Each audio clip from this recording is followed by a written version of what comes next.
There's a strange fear many people carry, the fear of being alone. But solitude isn't weakness. It's where real power is forged. It's where the noise fades, the masks drop, and the truth begins to speak. See, in a world addicted to validation, to constant connection, to approval at all costs, choosing solitude is a rebellion. The Stoics knew this well. Marcus Aurelius, a Roman emperor, surrounded by power and noise, wrote not to the world, but to himself. He journaled in quiet, not for likes, not for followers, but for clarity. Because true leadership, true wisdom, starts not with leading others, but by learning to lead yourself. Solitude is not isolation. It's not loneliness. It's alignment. It's stepping out of the chaos so you can hear your own thoughts again. It's where emotional intelligence is cultivated, where reaction becomes reflection, and reactionary habits die. Have you ever noticed how your most honest thoughts come when everything's quiet? Not when you're scrolling, not when you're surrounded, but when you're just alone, with you. No filters, no expectations, just truth. That's where transformation begins.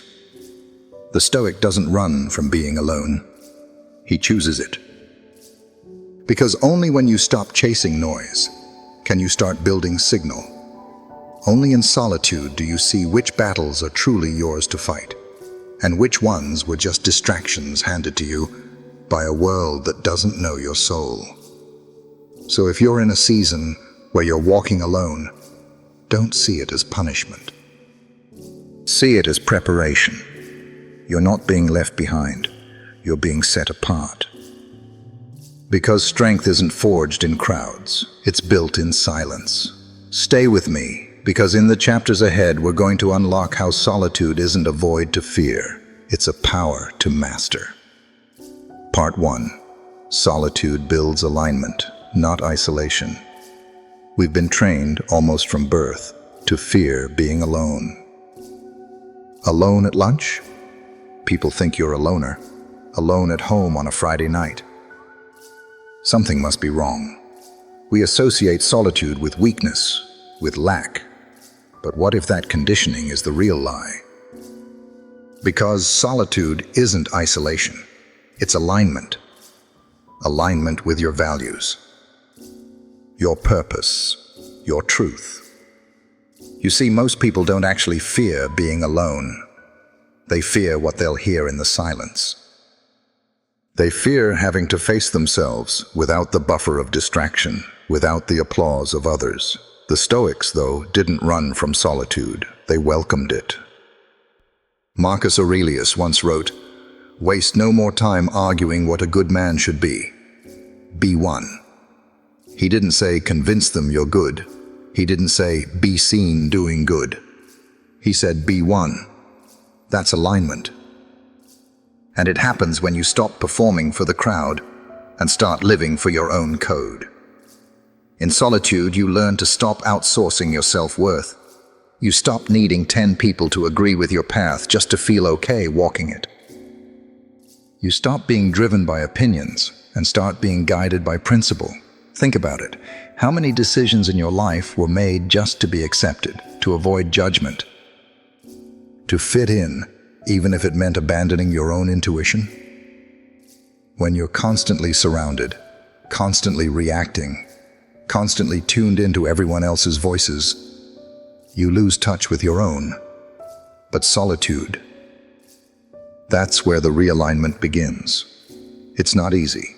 In fact, it can feel like a detox. But once you stop craving the noise, you begin craving the clarity. And that clarity gives birth to something rare today: conviction. So don't confuse being alone with being lost. Don't confuse silence with stagnation. Sometimes walking alone is the only way to find out who you really are. Because when you're aligned, truly aligned, you don't need a crowd behind you. You don't need applause. You walk your path with quiet strength and unshakable calm. And That's not loneliness. That's power. Part 2. Stop chasing validation. Start living by values. How much of your life has been spent trying to explain yourself to people who were never really listening? Trying to be understood, trying to be liked, trying to be seen as right, even if it meant twisting yourself out of shape. But here's the hard truth. The more you chase validation, the more you abandon yourself. And the more you explain your truth to those who aren't ready for it, the more it fractures your peace. At some point, you have to stop living on trial. You don't owe the world an explanation for your healing, your growth, or your direction.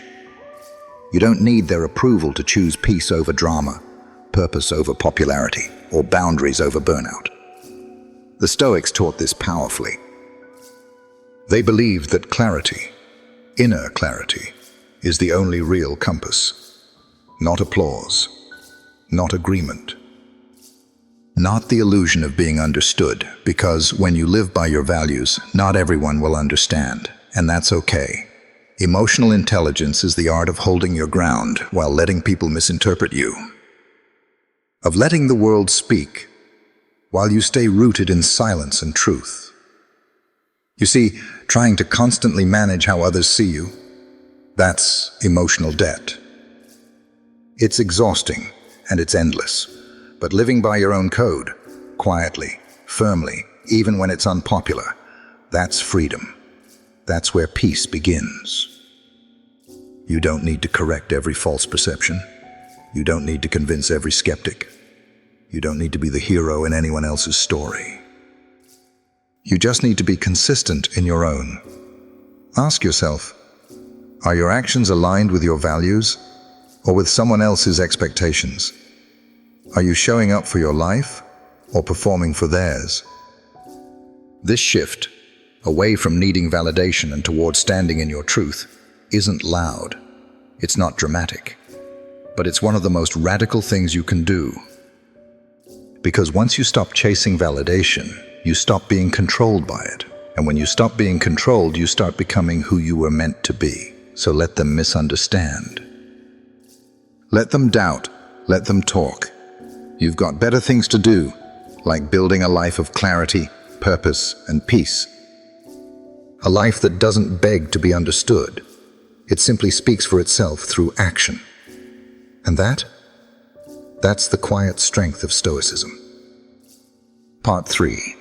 Solitude as a tool for inner power. Why is it that we fear silence? Why does stillness feel like a threat in a world that never stops moving? Most people run from solitude. They fill their time with noise, distraction, and constant validation. Not because they're strong, but because they're afraid of what might surface in the quiet. But the Stoics, they saw solitude differently.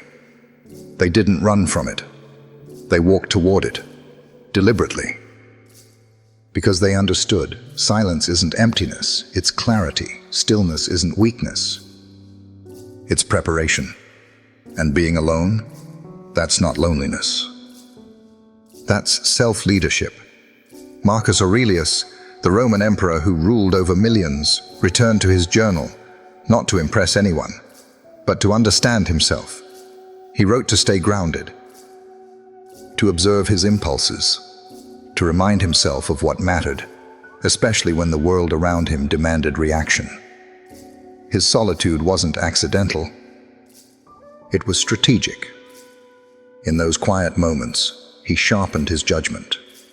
He built what I call the executive mindset, a mind trained through daily ritual, disciplined reflection, and intentional thought. This isn't just ancient wisdom, it's practical power. Because in solitude, you start to see your habits clearly. You begin to ask better questions. What am I building? What am I tolerating? What do I truly want? You begin to realize that power doesn't come from controlling others. It comes from mastering yourself. And that kind of self-mastery, emotional discipline, mental clarity, moral courage, only grows in the stillness most people avoid. If you want to lead, you first have to lead yourself. And if you want to lead yourself, you have to make peace with being alone. Not just occasionally, but regularly. Not as punishment, but as training. Because when the world pulls you in 100 directions, solitude realigns you. It sharpens your vision. It silences the noise, so you can hear the truth. So the next time you find yourself alone, don't reach for your phone.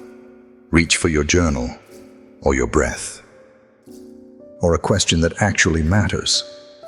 Solitude isn't the absence of power. It's where power begins. And if you can learn to sit with yourself, not needing to perform, prove, or distract, then you're already doing what most people never dare to. You're becoming sovereign, not just reactive. Not just present, but aware. That's the Stoic path. That's real strength. And it's forged, quietly, in solitude. Part 4. The real battle is within. There's a battle happening right now. Not out there in the world, but in you. And no one sees it but you. It's the quiet war between who you are and who you are meant to become. It doesn't play out on a stage. It plays out in your mornings, your habits, your reactions. It's decided in those subtle moments when no one's watching. But everything is at stake. Because let's be honest, every time you break a promise to yourself, every time you pick up your phone instead of finishing what you started, every time you say yes to things that violate your peace, you're not just wasting time. You're losing a piece of yourself.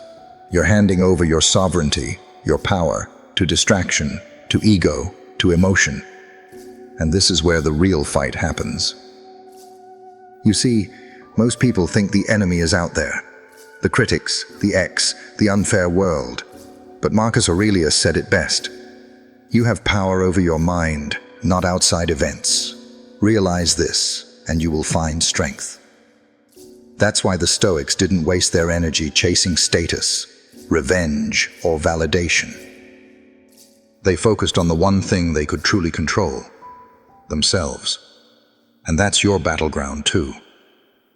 The battle is between the version of you that wants comfort and the version of you that craves greatness. Between the voice that says, "I'll do it later," and the one that whispers, "You know better." So how do you win this war? Not through aggression, not through perfection, but through discipline. You win with silence, because silence builds clarity. You win with restraint, because not every urge deserves action. And you win with radical self-awareness, because when you know yourself, nothing can be used against you. Self-discipline isn't about being harsh on yourself. It's about honoring your higher self, the one you've glimpsed, but haven't yet fully become. It's about choosing long-term freedom over short-term relief, peace over noise, progress over comfort. This is why the real battle is invisible. It happens in your mind, in your habits, in your solitude.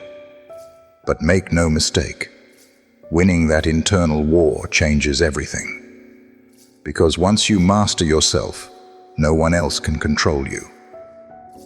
Once you build inner order, the chaos of the world can't shake you. So I'll ask you this. Are you living as your highest self today? Or are you still negotiating with your excuses? Every moment is a vote for the person you're becoming. Every small act of discipline is a brick in the foundation of your future strength. The battle is yours. And the reward, freedom, peace, and a life built from the inside out. Keep fighting, quietly, relentlessly, stoically. Part 5. Silence as your fortress. Have you ever noticed that the most powerful decisions you've ever made weren't made in the noise? They weren't made in a crowded room, not while scrolling, not in the heat of an argument. But in the silence, when it was just you, your thoughts, and the truth you couldn't ignore. Because silence isn't empty, it's full of answers. In a world that's constantly screaming for your attention, silence is rebellion. It's a radical act of self-respect. It's choosing not to be pulled by every opinion, every trend, every external noise. Most people fear silence because it confronts them with themselves. But Stoics, they seek it because that's where clarity lives. Seneca once wrote, "We suffer more in imagination than in reality." And where does that imagination spiral out of control? In noise, in chaos, in constant stimulation. But in silence, the fog clears, the storm settles. You hear your own voice again. That's what solitude does. It realigns you with your deeper purpose. Not the one handed to you by the world, but the one that's been inside you all along, buried under expectations, distraction, and noise. Let's get real. Most people don't even know what they actually want. They're too busy trying to be what others expect. They chase approval, chase applause, chase visibility. But never stop long enough to ask, is this even aligned with who I truly am? Silence forces that question. And if you're strong enough to sit in the discomfort of it, you'll find answers others spend a lifetime avoiding. See, people confuse volume with power. They think being loud means being strong, but real strength doesn't always announce itself. True power moves in silence. It builds itself quietly in early mornings, in private disciplines, in moments no one claps for. It doesn't need to prove. It becomes. Because silence doesn't weaken your voice, it reveals it.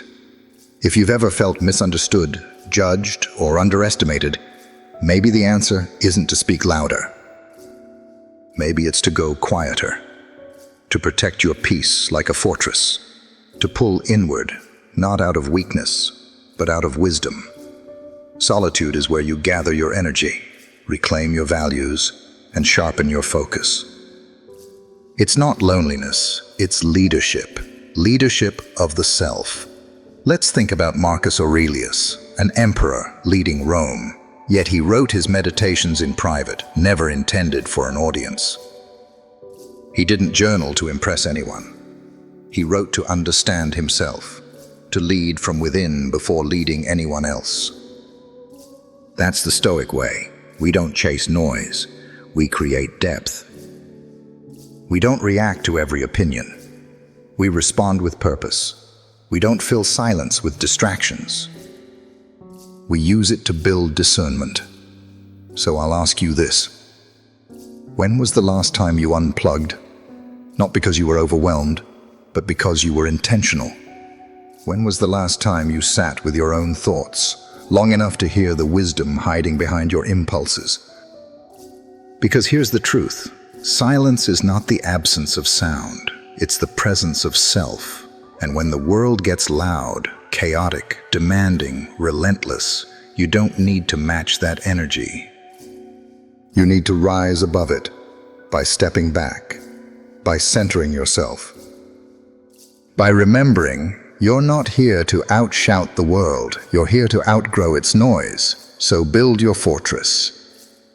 Not with walls that keep the world out, but with rituals that keep you grounded. Meditation, reflection, reading, walking, whatever brings you back to you. Because once you build peace within, no chaos can break you from the outside. That's the gift of silence. That's the discipline of solitude. And that, my friend, is where your next level begins. Part 6. Transformation through isolation. There's a kind of silence most people run from. The kind where no one's texting you back. The kind where your victories go unnoticed. Where the applause is absent and the path feels lonely. But what if I told you that silence, that isolation you fear, might actually be the birthplace of your transformation. You see, we're conditioned to think isolation is punishment. That when we're alone, we're being forgotten. That if we're not seen, we're not progressing. But real growth doesn't always announce itself. It doesn't need a stage. It doesn't crave spotlight. It happens in the shadows. Just like a seed in the soil, buried beneath the surface, invisible to the world, but quietly cracking open into something powerful. That's you. Isolation isn't destruction. It's refinement. It's nature's way of saying, pause and rebuild stronger. And here's the Stoic truth. If you can learn to stand firm when the room is empty, you become unshakable when the world comes knocking. Marcus Aurelius led the Roman Empire during plague, betrayal, and chaos, yet wrote his deepest reflections alone in his journal, never meant for an audience. That solitude didn't break him. It sharpened his inner clarity. It became his armor. The same is possible for you, because every quiet win you earn in isolation, every morning you show up for yourself, every discipline no one claps for, every moment you keep going without external validation, adds to your mental armor. Think about that for a second. What if the solitude you're in right now isn't the end of your story? What if it's the training ground for your next level? What if this season of being unseen is actually your soul being reshaped to carry something greater? We often mistake quiet seasons for failure, but in reality, they're where the most permanent change happens. Let me ask you this. Would you rather appear strong in front of others, or become strong when no one's watching? Because the real you, the disciplined you, the unshakable you, isn't built in front of an audience. It's built in the dark, in silence. In those lonely mornings where quitting whispers louder than motivation, but you don't quit because deep down you know this isn't punishment. It's preparation. It's transformation through isolation. And the next time someone doubts you, misunderstands you, or walks away thinking you've lost, smile. Because they've just given you space to evolve, to rebuild without distraction, to create without noise. The Stoics never needed crowds. They didn't measure progress by praise. They measured it by how well they ruled themselves.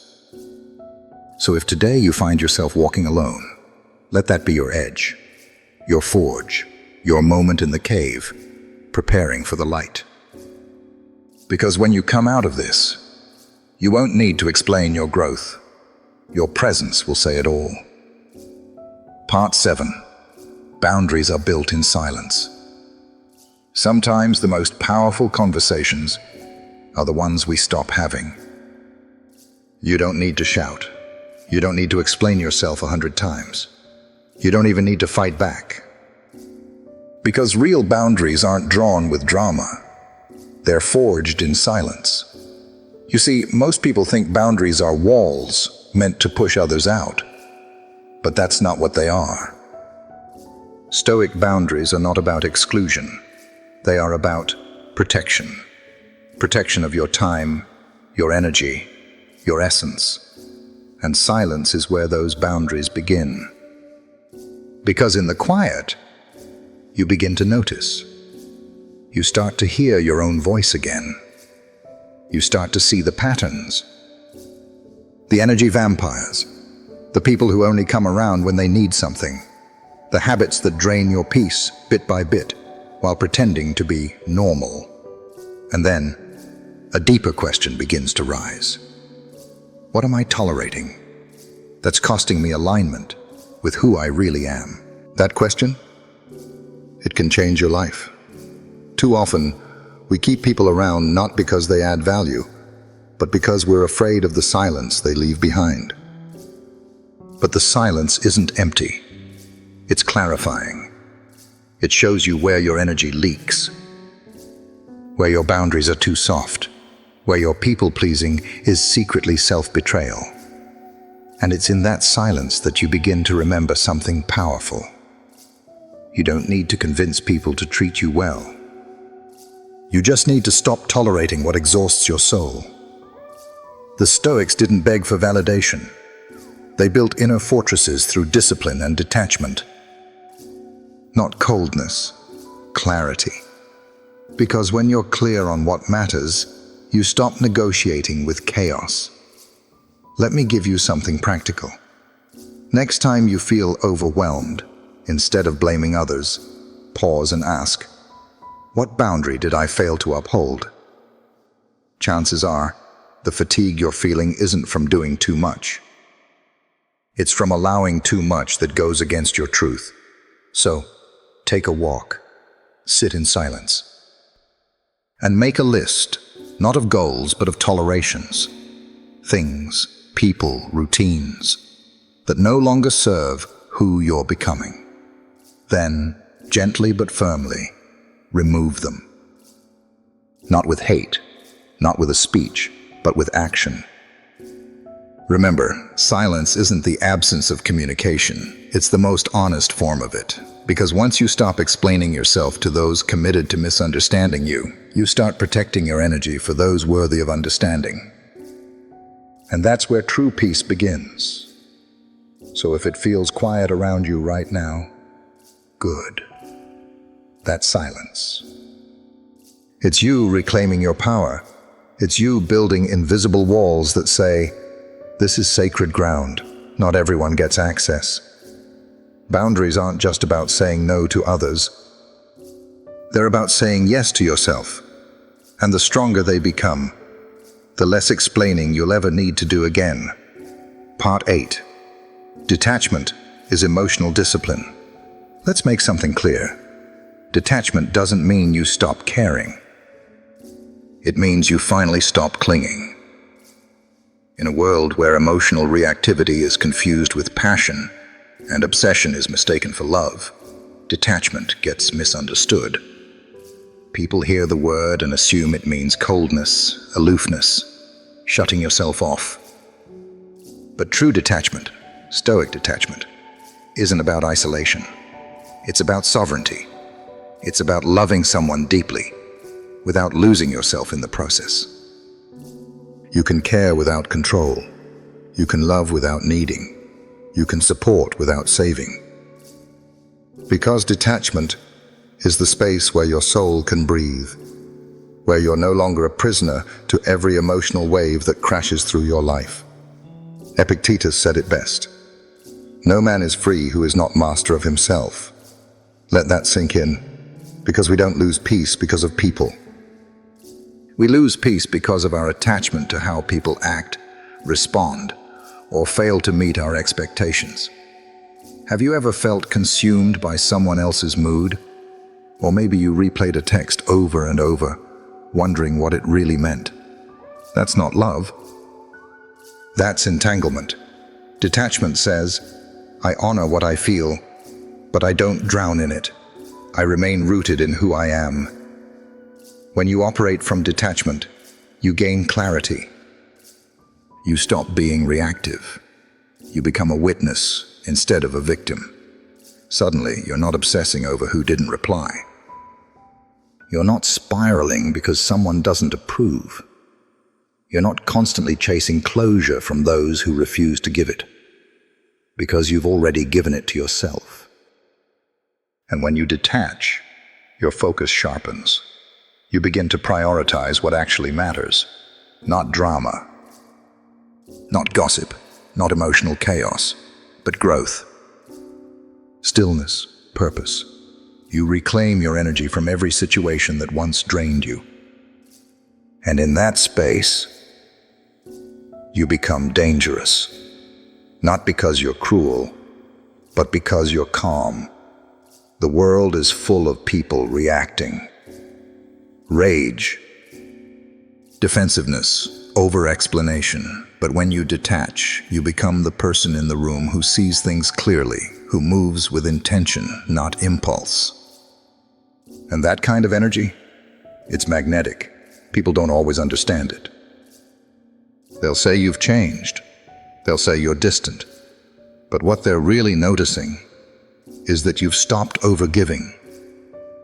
You've stopped outsourcing your peace. You've become your own anchor. So if you've been told you care too little, maybe you've just finally stopped caring in the wrong direction. Let others chase chaos. You chase clarity. Because in the end, emotional discipline isn't about numbing yourself. It's about choosing peace over performance, growth over guilt, and truth over approval. That's not cold, that's powerful, that's stoic.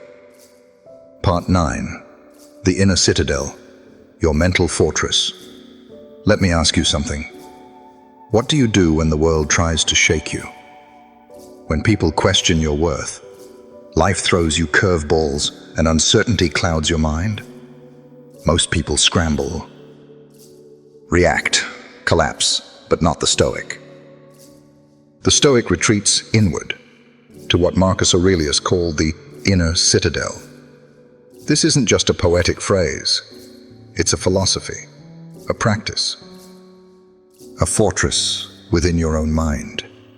You see, the inner citadel is the place inside you that remains untouched by chaos. It's not built with bricks, but with discipline. With early mornings that begin in silence, with pages of honest journaling where you don't write to impress, but to understand, with daily self-assessment where you ask, am I aligned with who I say I want to become? This fortress doesn't protect you from life. It prepares you for it, because when storms come, and they will come, your strength won't be determined by how loud you speak, but by how anchored you are. And here's the truth most people avoid. Until you've built that mental fortress, you'll always be vulnerable. Not to war, but to words, not to enemies, but to opinions, not to failure, but to fear of judgment. When you don't have a citadel within, every comment feels like an attack. Every rejection feels personal. Every delay feels like defeat. But when you've done the work, when you've carved out that space of emotional sovereignty, the world can roar, and you'll stay still. That's the power of the Stoic mindset. It doesn't mean you're unfeeling. It means your feelings don't own you. So what builds this fortress? Ritual. Not perfection, but consistency. Waking up before the world gets loud. Writing out the tangled thoughts until clarity returns. Reviewing your actions without shame, only with a hunger to improve. Speaking less, but meaning more. It's in those small, private, unglamorous moments that greatness is forged. While others chase applause, you chase alignment. While they reach for control, you build composure. And here's the beauty of the citadel. Once it's built, no one can take it from you. Not a breakup, not a failure, not even betrayal. Because the strongest foundation doesn't live outside your life. It lives inside your mind. That's what Marcus Aurelius meant when he said, you have power over your mind, not outside events. Realize this, and you will find strength. So if you've been feeling shaken by life lately, don't rush to fix the world. Fix your footing. Return to your rituals. Rebuild your walls. Your peace begins not when life calms down, but when you do. Welcome to the inner citadel. Make it your home. Make it your power. Make it your freedom. Part 10. The final shift. From noise to unshakable presence. There comes a moment in the journey where the noise fades. Not because the world has gotten quieter, but because you've stopped turning toward it. This is the shift. The final transformation, from chaos to clarity, from reaction to presence. Walking alone does something powerful. It strips away distractions. It peels off false identities. It forces you to ask the real questions. Who am I when no one is watching? What pace is right for me? What power do I carry when I'm not performing for approval? See, most people are addicted to the noise, to the endless scroll, the opinions, the constant validation. But when you step into solitude, not to escape but to evolve, something extraordinary happens. You stop chasing. You stop explaining, and instead, you become. Sure, people might say you've changed, that you're distant, that you're not the same anymore. And they're right, because the version of you that needed their permission, gone. The version that apologized for dreaming bigger, buried. The version that dimmed your fire so others wouldn't feel cold, extinguished. Now you walk with presence. Still, grounded, unapologetic. And that presence, it intimidates people who haven't found their own yet. But it also inspires, because it's rare. It's not loud, but it's powerful, like the heat of fire felt without the flame being seen. There's a quote I want you to remember. You walk with fire. You walk with stillness. You don't need to prove anything. You just become it. That's the Stoic path. Not seeking attention, not arguing your worth, just showing up, rooted, ready, and real. And here's the final truth. The most unshakable power you'll ever hold is when your peace doesn't rely on other people's understanding. When you don't need the spotlight to feel seen. When you don't need noise to feel important. That's when the world can spin wildly, and you remain unmoved. Not because you're passive, but because you've become precise. So, if you've ever been told that walking alone makes you cold, remind yourself it doesn't make you cold. It makes you clear. It makes you focused. It makes you free. This is the final shift, from noise to presence, from proving to being, and once you taste it, you'll never want to go back. So here we are, after all the noise, after all the opinions, the expectations, the demands. There's just you, and the path beneath your feet. Not someone else's path, not the one they mapped out for you, not the one designed to win applause, likes, or validation. Yours. See, the Stoic path doesn't come with a cheering crowd. It doesn't need spotlight or noise or social approval. It requires something far more rare: alignment. You don't need to be celebrated. You need to be centered. You don't need more followers. You need more focus. Because in solitude, something sacred happens. You start remembering, not what they told you to be, but who you've always been beneath the noise. You reconnect with your values. You reclaim your standards. You stop explaining and start embodying. But let me be honest, the world won't like it. It'll try to pull you back into distraction, back into shallow conversations. Back into the cycle of needing to be seen just to feel worthy. But the difference now is that you've found the flame within. You don't need the world to hand you a torch anymore, because you've already become one. And here's the truth.